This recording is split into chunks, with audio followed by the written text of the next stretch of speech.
Good evening. Good evening, everyone. Good evening. Let me begin by welcoming you to Singapore on behalf of all the people here. It is a real pleasure, it's a real honor to speak to you. Of course, many of us have already seen many of your videos online, and today, of course, the one just before this. Now, as you know, the topic for today is the impact of Indian civilization on the world. It's your topic, but you keep putting me in the dock. I'm going to put you on the spot for it. And before we go beyond that, I'm going to put you on the try and get you to try and define what we mean by Indian civilization, in the sense that, and particularly what we're not trying to get into is, of course, this impact of Indian civilization on mathematics in ancient times, of software today, but really the impact of Indian philosophy, our way of life on the world. And I'm going to start with asking you, how is the backbone of this civilization, whether you call it Hinduism or the Dharmic tradition, how is that fundamentally different from other ways of thinking about civilization?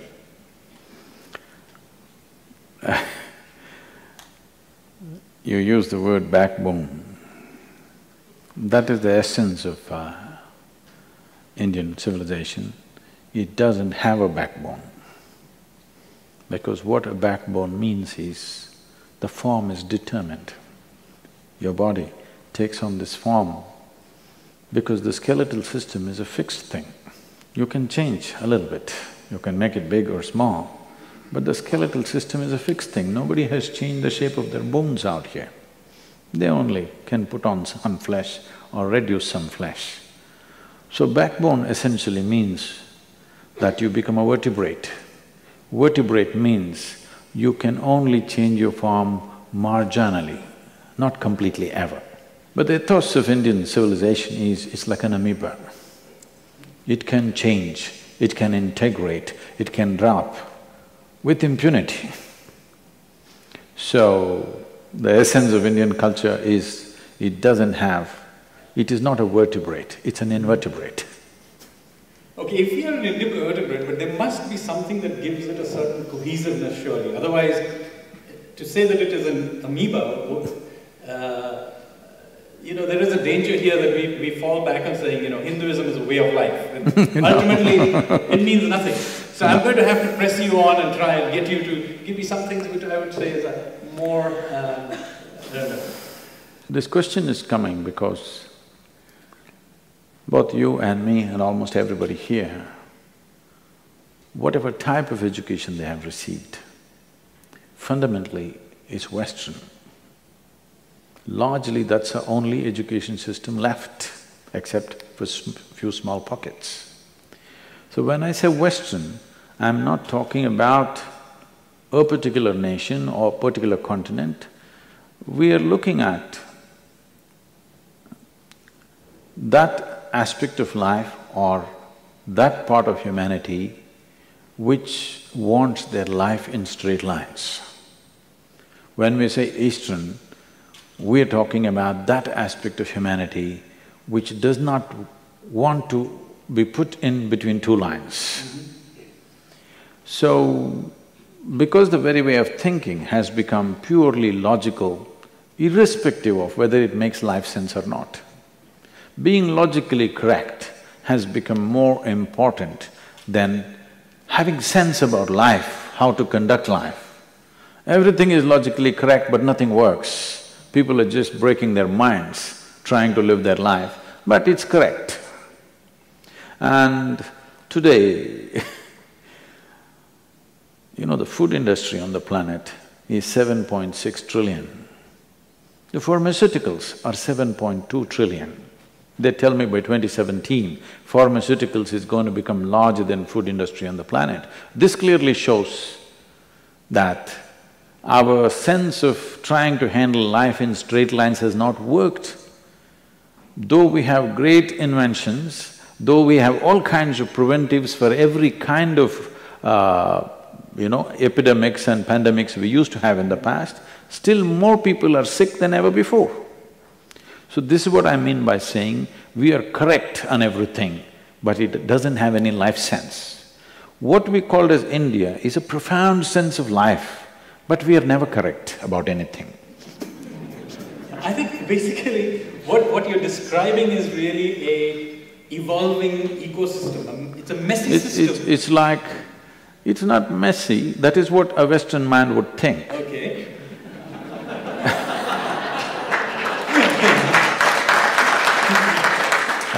It's like the difference is between that of a manicured garden and a forest. A manicured garden looks nice, but nothing except human beings walk on it. So ultimately at some level it's dead. It is alive but latent.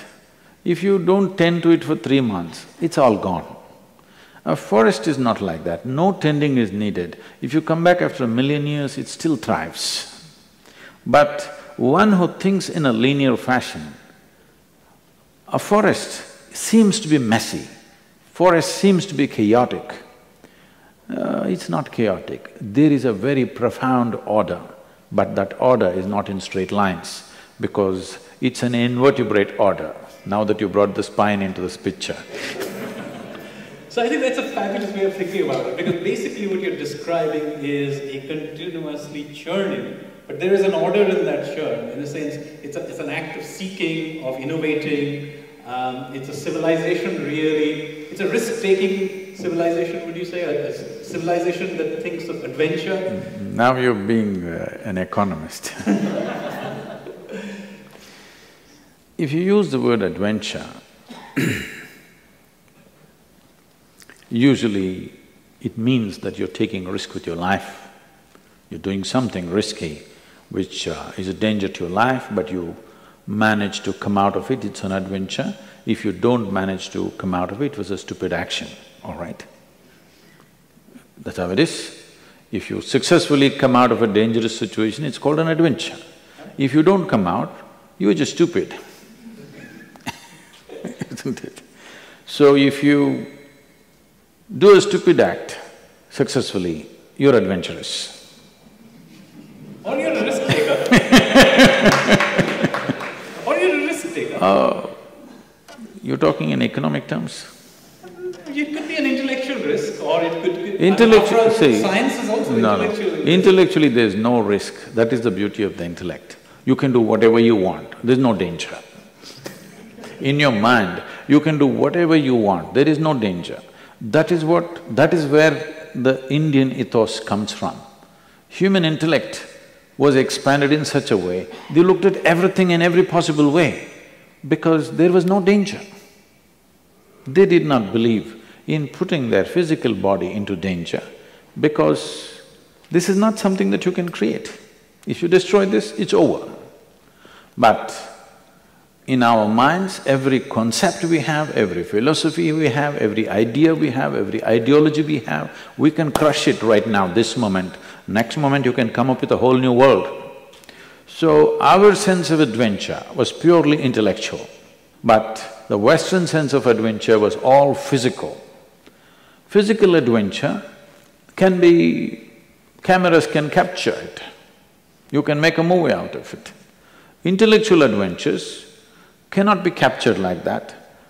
Even if it is expressed in some form, in the form of literature, philosophy or whatever, very few people will get it, all others will ignore it. Everybody can… large part of the world, I was surprised to know that whatever this one mad wrestling matches are going on the television, some yes, whatever, some crazy stuff, it's not even real. And it's most unesthetic, but I heard this is the most popular channel in India right now. It is, yes. Even my sons watch it.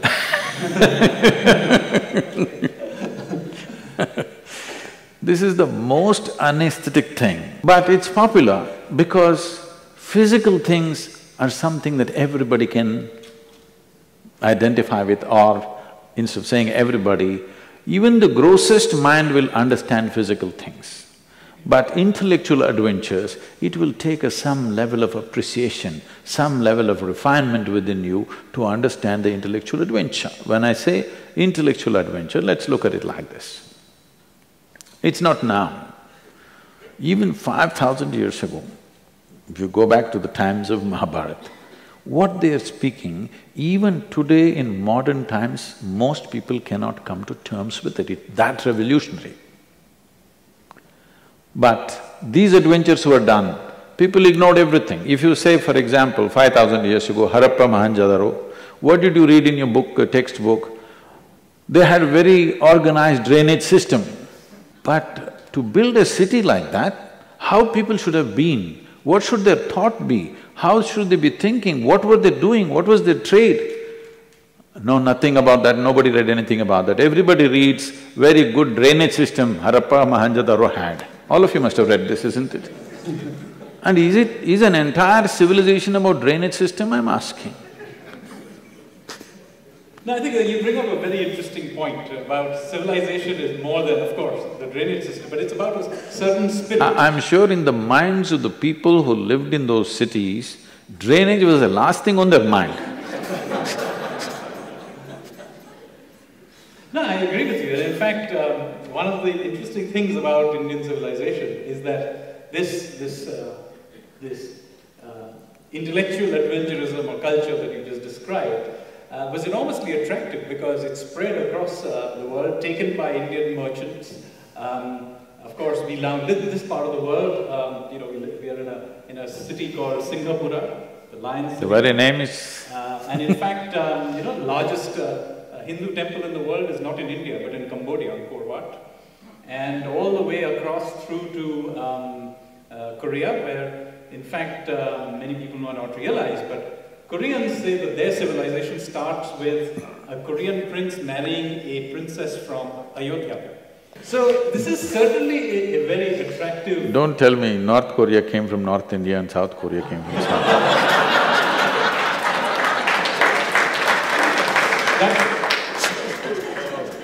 Well, evidently they think their civilization started from central UP. So… No. Nevertheless, the point I'm trying to come to is that this way of thinking that we had at a certain point in our history, we seem to have in some ways lost it along the way. But do you think in many ways this sense of intellectual and cultural adventure is coming back?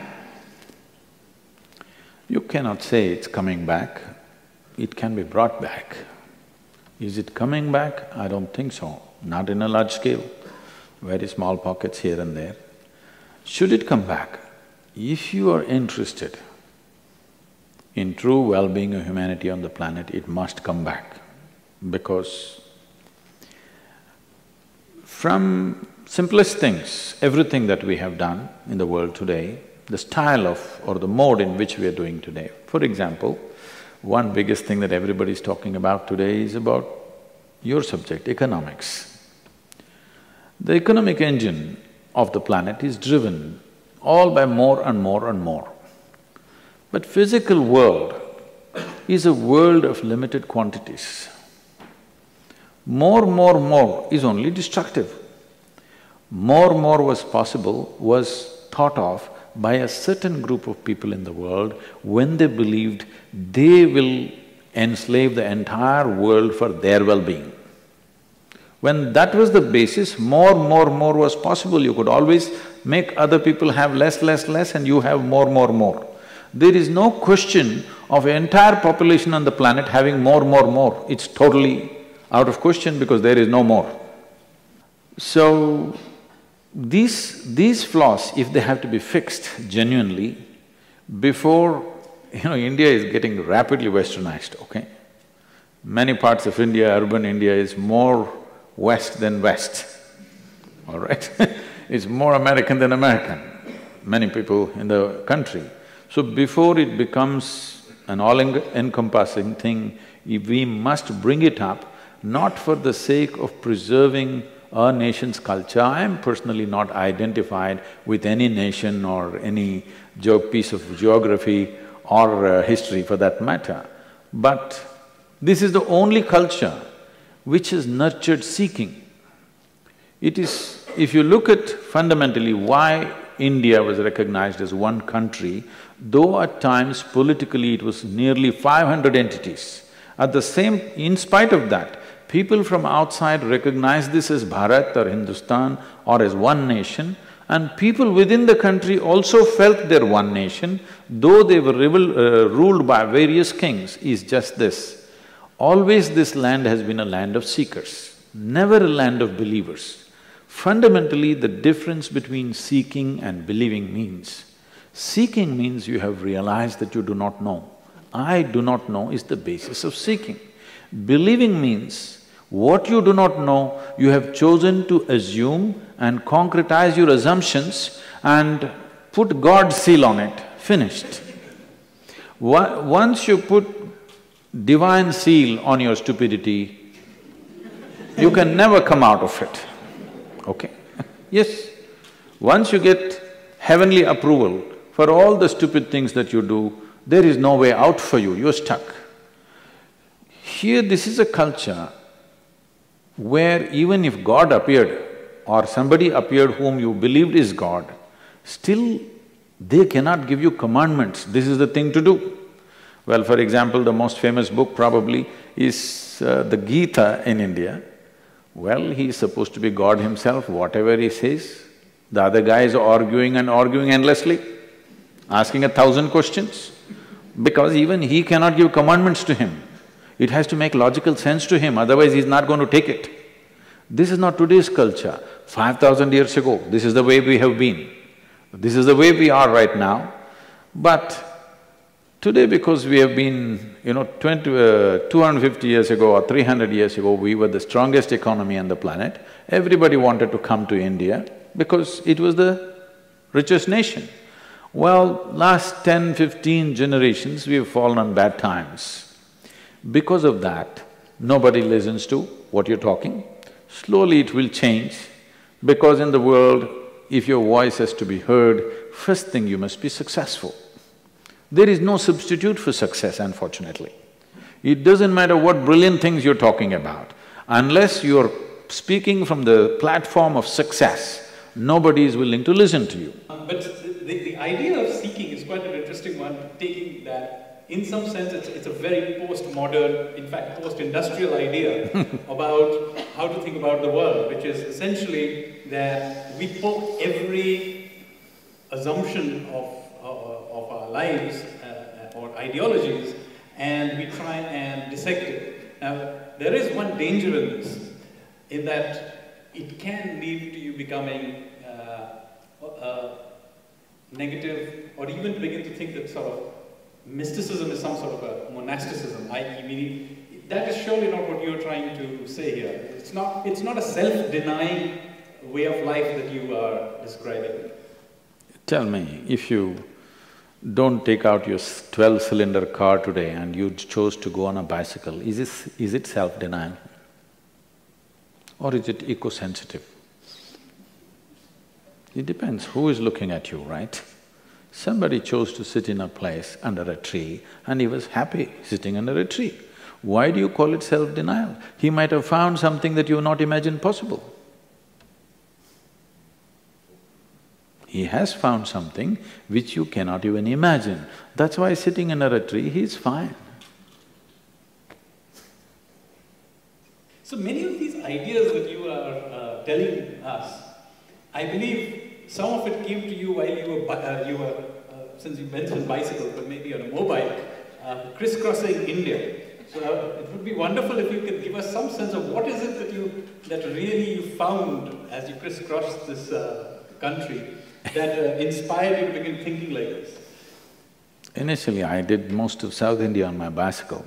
Oh, the bicycle? Initially. I did Southern India on my bicycle.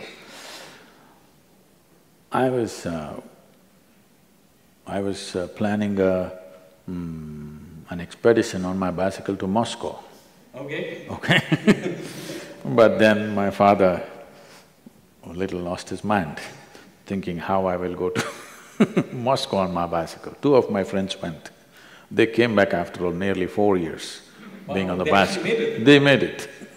They went to Moscow, they went all over Russia, they went through all this… now all those, the 20 and odd Central Asian countries, and they came back after 4 years. Well, I got kind of sabotaged.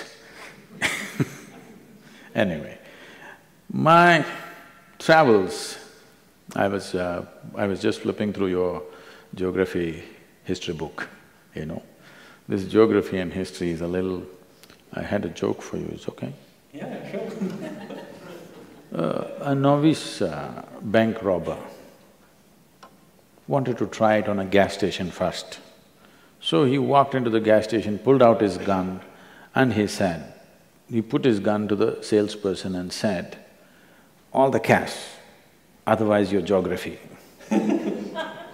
He said, "Come on, you mean history, isn't it?" Now he said, "No, don't change the subject."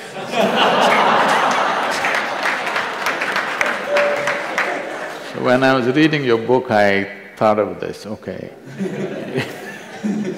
It's a geography book, but it's history. You're not changing the subject, it's the same subject. Geography and history is the same subject, that's the point of your book in many ways. So, for me, all these travels, I traveled without any purpose. I was not going to any particular place, I simply rode across India. For me, because I never thought, nor do I even today think in words, I only see pictures and videos in my mind always.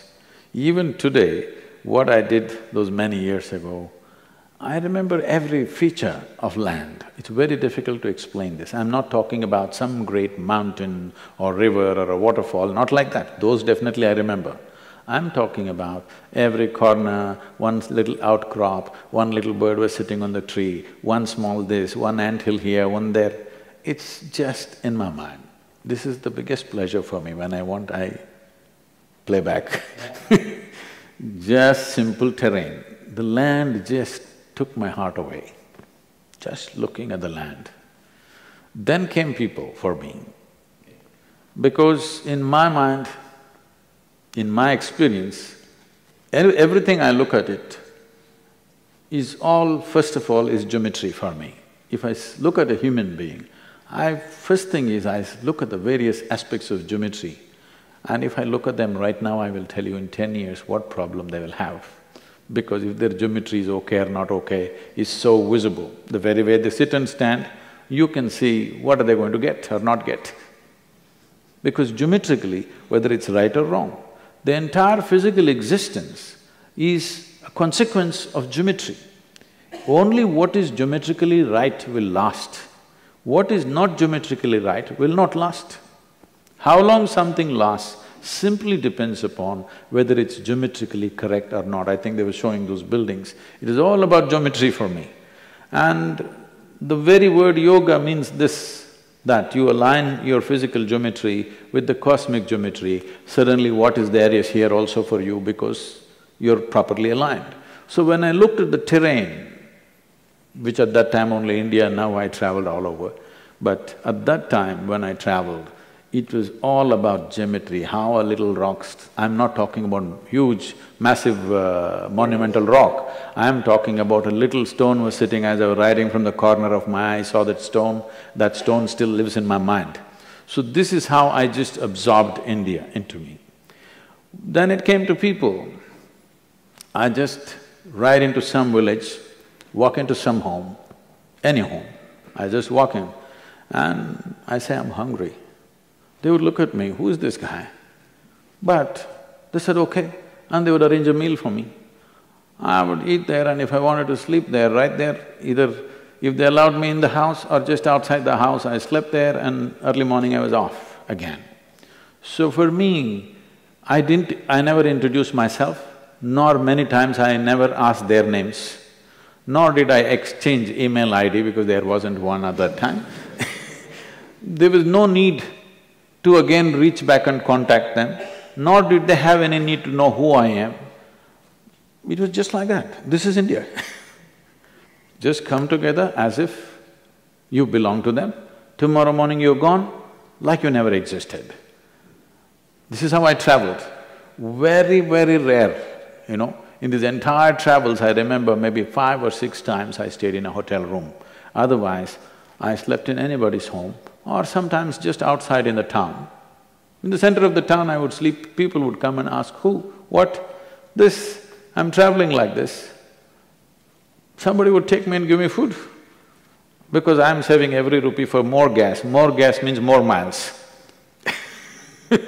So my impression of India and people and the culture was, there are no lines.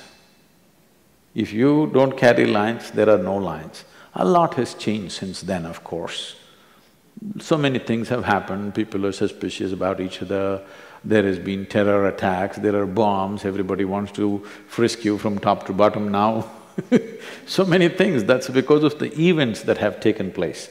Otherwise, this is India. Even today, I'm sure it's true in rural India, it's still like that. You can walk in anywhere and it's okay. If what they have, they'll share it with you. It's not some great meal they're serving you. If you approach in a certain way, everything is wide open because there are no lines in people's minds. Lines are now being drawn because people are going to schools now, everybody's getting educated. Educated means you become less and less inclusive. See, this is the kind of education we're getting. The more educated you become, the less inclusive you become. There was a time, I've gone and stayed with families, a family of over 400 people. In Karnataka, in the coastal Karnataka, there are families where 400 people in one family. And one more guest, they don't even care, okay? You also stay and go, what's the big deal? But today, gradually it came down, family meant you, your wife, your children, your parents, not her parents ever. And slowly your parents went out, now just wife and kids. If you move west, you will see kids also out as soon as possible. And slowly husband and wife are living in many homes, I'm telling you, I'm not joking. There are people, husband and wife, married for many years, now separated but not legally separated, living in adjacent homes, only when they want, otherwise separate homes because they can't stand each other. This is the form of education we are imparting on the entire world, where inclusiveness is not possible. Slowly you can't stand anybody over a period of time because the way of thinking is becoming so logically correct. The more logically correct you are, you look at anybody, nobody seems to be okay. Really. You're logically 100% correct, you think. You look at them, nobody is okay. If nobody is okay, it is not a question of correctness, it is a question of madness. The first sign of psychological disturbance is you start thinking nobody is okay except you. We are heading towards that big time. The statistics tell me that 38% of the European population is psychologically ill. Every year, 350 million Europeans go through serious psychiatric treatment. So what you're describing is, continuous individualization into silos. And this is not just about individuals in silos, but this is also a thought process, a wider thought process, which is true maybe… No, this is essentially happening because your idea of intelligence has become purely intellectual. Intellect is like a knife, it's like a scalpel. Yeah. Whatever you give it, it will slice it into 2 and look at it. Then it's not happy, it will slice it into 4 and look at it. Then it is not happy, it will slice it into 8 and look at it. This is the way of the intellect. Intellect knows everything only by dissection, cutting everything into pieces. This is the way we have developed science. This is the way our logical thinking process is because we have come to this place that intelligence means intellect. The Indian way of life, we have looked at human mind as 16 parts. To make it simple, I will make it into 4 here. This is called as buddhi, manas, ahankara and chitta. These are different dimensions. Intellect means only buddhi is being used, which is a sharp knife. This sharp knife is a good instrument for you to survive in the world. It dissects everything and shows you. But Right now you want to know somebody who is dear to you, you can't dissect them and know them. Yep. You won't have them, that's all, if you dissect them. This is what is happening, we are not understanding the distinction between intellect and the deeper dimensions of intelligence which functions within us. The intelligence within us is inclusive in nature. As you sit here, you may hate the person who is sitting next to you, if you… okay, I didn't mean you should, it's not an instruction. You may hate the person who is sitting next to you, but unknowingly you're inhaling what they're exhaling right now, and you have no problem. Yes? You no problem, body has no problem, because the deeper intelligence within you has no issue. But if you just intellectually think, oh my God, I'm inhaling this person's breath sitting next to this person, you can't sit there anymore. Yes? You cannot sit there anymore. This is the nature of the intellect. It keeps on dividing. The other dimensions of intelligence have not made like this. Right now, we are able to live only because this is inclusive. What you exhale, the tree is inhaling, what the tree exhales, you're inhaling. This is how life is happening, not just this. Right now, what is happening in every subatomic particle in this body is reverberating across the cosmos in so many different ways. I'm not talking philosophy, I'm talking about physics. Now this sort of inclusive way of thinking, I think in many… No, you cannot think inclusively. If you don't think, you're inclusive. Okay, that's a fabulous way of thinking. I mean, basically, of feeling. What would be the correct word for it? See, because… experience it.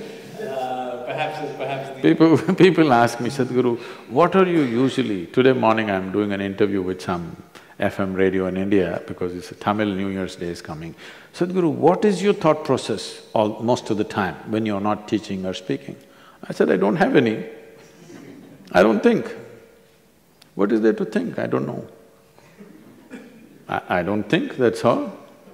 I just walk around joyfully with an empty head. That's why I don't have the burden of knowledge.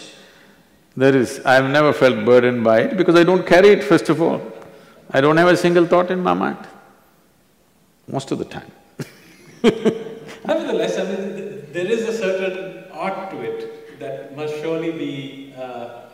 okay, we can't put it down into certain steps maybe in the siloed way, but if you had to sort of describe the way one sort of… if one had to dissect, say, a global problem or something, how would, say, this particular approach deal with it as opposed to the way we now deal with it, which is to break it down with subparts, solve each little bit and put it back together? See, the parts will never make the whole. Suppose I will get you a pair of kidneys, one nice, very healthy liver, heart, this, that, everything. Okay, make it into another human being and give it to me, let me see. It'll not work like that. Parts will not make a whole. Parts are there, yes. Now, if you want health also, right now, why I mention this, the healthcare industry becoming bigger than the food industry is simply because of this. Because you have a kidney doctor, you have a lung doctor, you have an eye doctor, you have a knee doctor. It is not far where there'll be a separate doctor for your right eye and left eye. Because there is a difference between the two. Yes. There is a difference between the two. So tomorrow if you go on specializing, you will need 100 doctors to have a health checkup. By the time you get appointment from 100 doctors, definitely you will be sick. So specialization is a good thing to a point, but now we can't stop it. Because see, we see one more thing and one more thing. If you divide the atom, there are too many things there, so you will need specialists for all that.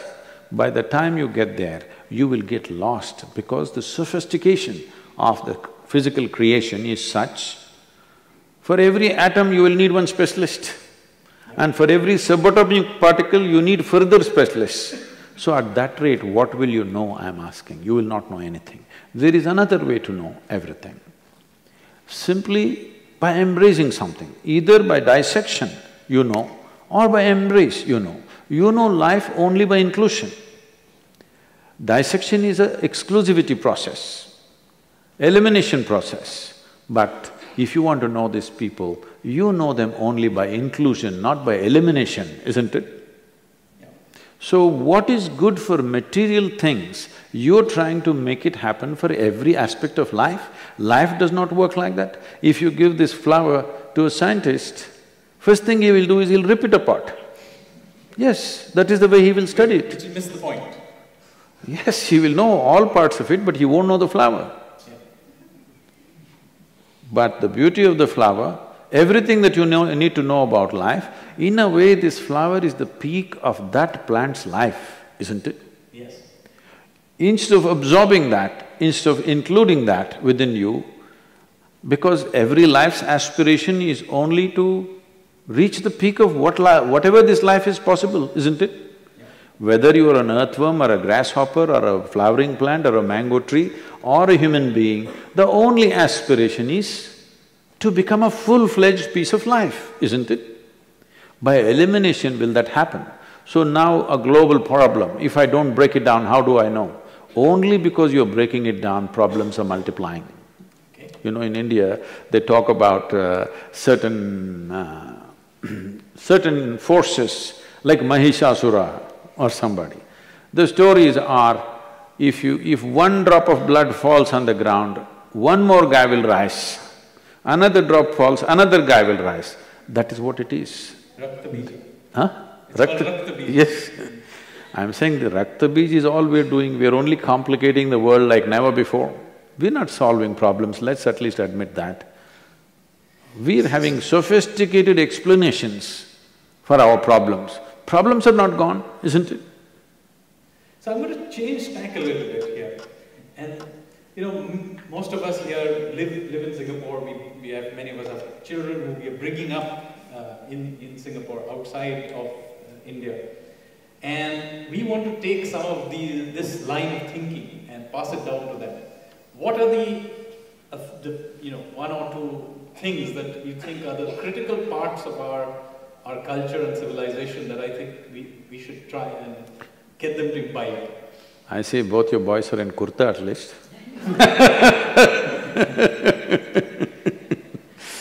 So, see, we need to understand this. What we call as Indian culture is not a mode of dress, a mode of speech, or a certain way of doing things. Fundamentally shifting life from belief to seeking. When I say shifting life from belief to seeking,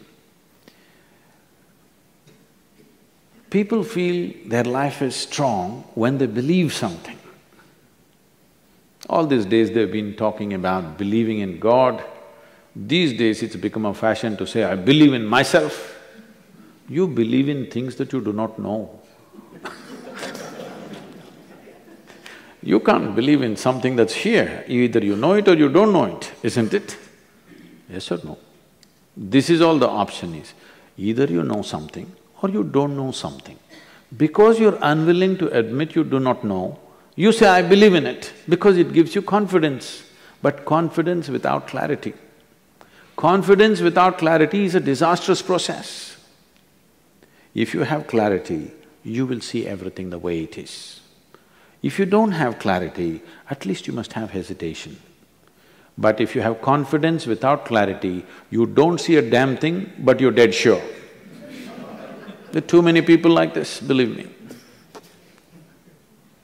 But the opposite of that is there, that if you see everything clear, would you not get paralyzed? If reality is going to paralyze you, then you have to live in hallucination. When I say belief, belief need not be of any sense, you just believe because it gives you confidence. For a long time, people have believed in somebody up there managing your life, Upparwala, if you're a North Indian. So, first of all, we're sitting on a round planet and it's spinning. If you're looking up, you're invariably looking up in the wrong direction, you're on the equator in Singapore. You invariably looking up in the wrong direction. At least if you look towards Delhi, maybe you're looking northward a little bit. So I'm saying you are incapable of knowing what is up and what is down in this cosmos. Nowhere is it marked this side up. Have you seen this side up mark in the cosmos, in the galaxies somewhere? No. You don't know what is up, what is down. If you go further south, even people in Australia, down under, they think they're also looking up, isn't it? So there is no up-down business. This is why in what is called as Indian ethos, the fundamental things which are essentially different from every other culture on the planet is, one thing is there's no belief system, another thing is there's no God, because always you have been told that your life is your karma. What this means is, karma means action or doing. When we say your life is your karma, what's being said is your life is your making, entirely your making. There is nobody else influencing from anywhere. But so many things are happening beyond me, how? That is because, just tell me, today morning you woke up, from that moment to now, there are four types of action: physical, mental, emotional and energy actions are happening. Every moment of your wakefulness and sleep, it's happening. From the moment you woke up till now, how much of your activity or how much of your karma in body, mind, emotion and energy are you conscious of? How much do you think? Percentage, tell me. How much percentage do you believe you have conducted consciously? In body, in mind, in emotion and energy? Probably quite small. Way below 1%, okay? You might have done a few things consciously, rest is all simply happening. When so much is happening unconsciously, the results that happen out of that unconscious action, you try to attribute it to something. See, right now, if I take this object and throw it up and I forgot, after some time it'll come and land on my head. Now I think, who did this to me? All right? If somebody looks suspicious little bit, I'll pounce on him because I don't remember throwing this up. Yeah. So, when 99% plus, 99 plus percentage is unconscious, obviously the results are not something that you can account for, but it is entirely your making. When we said it's entirely in your making, when we said your life is your karma, in one word, we destroy the heaven and everything else. All the people whom you worship in that country are people who walked the geography at one time. We looked up to them because of certain qualities. When I say certain qualities, for example, Ram is a big icon because you're talking about UP, central UP. In Ayodhya and whatever, misfortunes. His life is full of misfortunes. He is a rightful king. Because of some political situation, he goes to the forest to live in the jungle with his newly married wife, who is a princess. She is not made to live in the jungle. And his brother, out of his love, leaves his wife and his family and goes behind them to take care of them. Oh, they lived in the forest means you watch some stupid movie where they were walking like this and golden-colored deers were floating around and they had such a romantic life. No, I will tell you, you go and camp in the forest for 3 months. Believe me, we can't recognize you, you will become like that in 3 months' time. Yes, you don't know what it means to live in a jungle. Not today. 6 or 7,000 years ago, when it was fully on, jungle was fully on, not like today, it's not a reserve. Entire country is forest, full of wildlife. Living there with a young woman who is not trained to live there is not a simple thing, it's a severe punishment for anybody. As if that was not enough, Ravana came and kidnapped her. Ravana was not a tiger, he was a lion. So, and then the man goes in search of his wife. You know, like I was in a small town in Andhra Pradesh, and one little girl, one 13, 14-year-old girl stands up and asks, Sadhguru, they say that Rama went walking from all the way from Ayodhya to Sri Lanka to find his wife. Is it true? How is it possible? It is not practical, isn't it? And I looked at her and said, see, you're still a little girl, but in a few years you'll find a man. When you find a man, do you want a man that if you get lost, he will anyway come looking for you, or he thinks it's not practical and finds solution? Find solution in the neighborhood.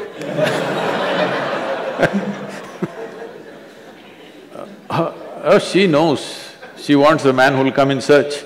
So the man is so… whether he's in love with her or he's committed to his wife, he goes looking down south and finds her after a huge battle, brings her back.